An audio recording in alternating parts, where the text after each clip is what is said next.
rolling. Okay, rolling.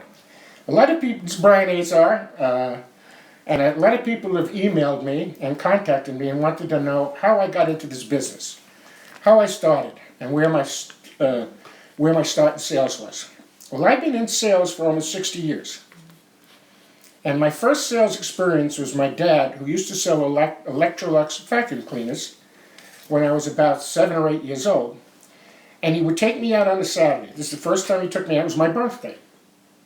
And he took me out on a Saturday, and we went to this big house in the fancy neighborhood, which in Brooklyn, New York, was Bedford Avenue. Beautiful, big, wonderful houses.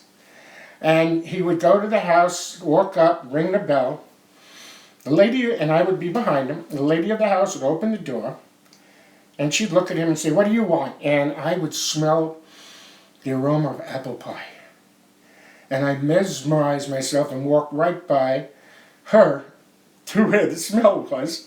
She'd look at me and look at him, and then she'd say, "What are you doing here? Who's that?" And he'd say, "That's my son, it's his birthday, and I have to take him with me."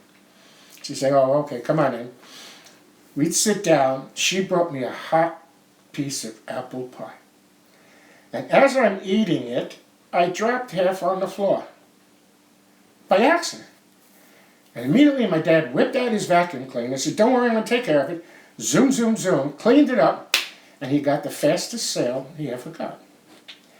We're walking out the door, and he says, "Son," puts his arm around me, he says, "That's all you're going to do from now on today. Every time you get a cookie or a piece of cake or pie, you're going to slip half on the floor, and I'm going to do that." Okay, hey, this took work, okay? Now, let me tell you something.